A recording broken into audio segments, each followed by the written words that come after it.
Fostering connection through vulnerability, the People Pleaser podcast validates struggles, celebrates growth, and inspires positive change. Together, let's embrace authenticity, challenge patterns, and evolve with compassion. Hello, everyone, and welcome to the People Pleaser podcast. It's your host, Corie. So this is what I am going to call a minisode, just a mini bonus episode where I really just have a thought buzzing around in my brain and I want to capture it and I want to unpack it because it was a bit of a revelation for me this week, but the revelation has just been percolating, and sometimes I find that by talking things out and verbally processing that some of the points become a little more salient.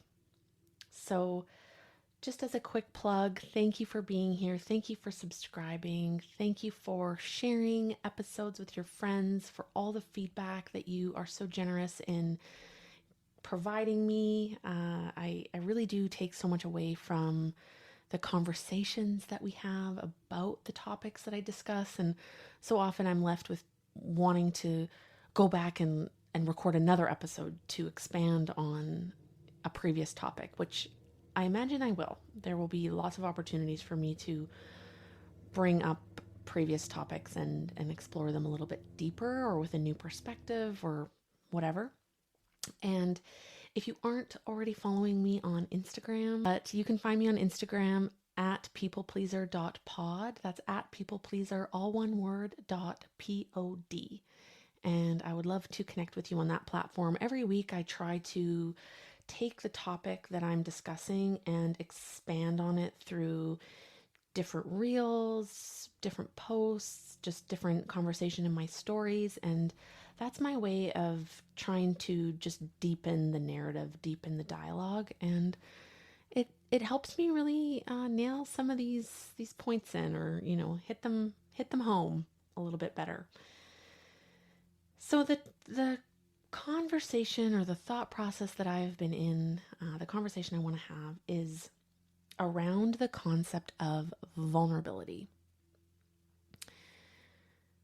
Vulnerability. That word, the word vulnerability, has been used to describe me by so many different people, so many different times.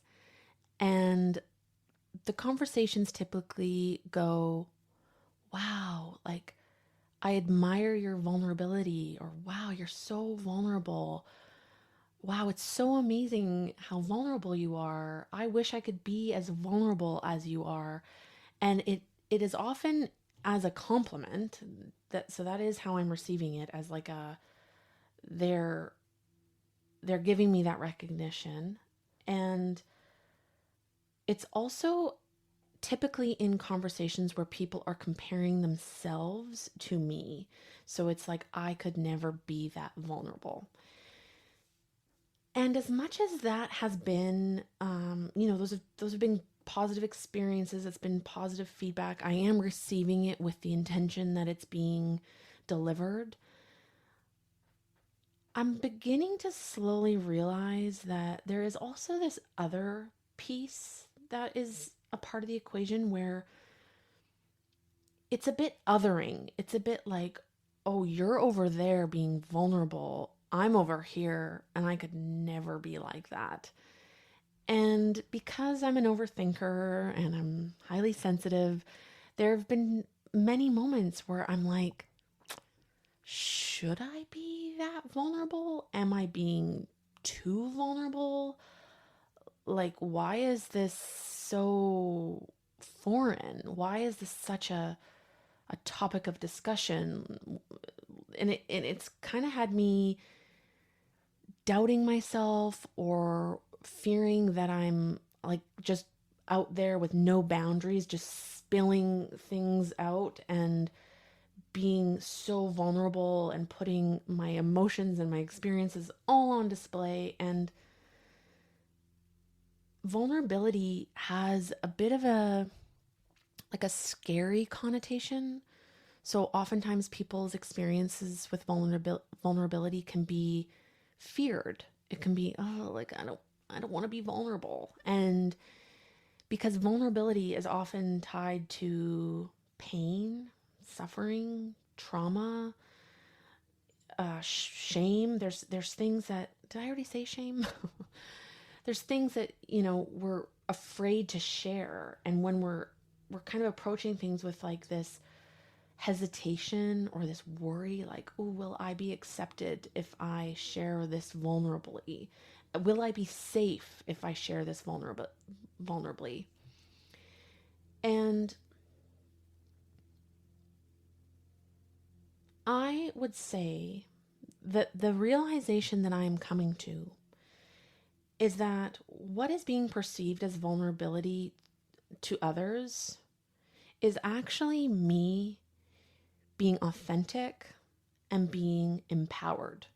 Because when I share and when I go and I create platforms like this, and when I come onto my stories and I share really honestly, I am secure in those shares. I am confident in those shares. I am embodied. I am safe. I don't actually feel vulnerable. I don't feel scared. I feel excited to share my truth. I feel empowered in my authenticity, and I feel strong. And I feel that these are my gifts, and that when I look at it from a place of vulnerability, like through the lens of vulnerability, I begin to feel a little bit embarrassed or a bit ashamed. I'm like, oh, like there's Corie just oversharing with no boundaries. But when I think about it and shift that lens to, oh, Corie is doing the work. She's feeling empowered. She's well supported. She's working with a therapist. She has a good community around her. And she is feeling secure enough in herself and in her own experiences to share openly. That's authenticity. For me, that is not vulnerability. I do not feel vulnerable. There's still vulnerability in putting myself out there and not having any control over how that will be received. But in myself and in what I'm sharing and in my stories and in this way of sharing knowledge, sharing experience, speaking to my truth, I don't feel vulnerable. And that has been a really enlightening and freeing realization that I am secure in what I'm sharing, and I feel confident in what I'm sharing. And I think where people are coming from in this feedback is that for them it might be vulnerable. If these are people who don't have experience or the same characteristics as I do, it might, if they were to share what I'm sharing, they would feel vulnerable. So really it's a projection of their own vulnerability. It's not actually about whether or not I am indeed vulnerable.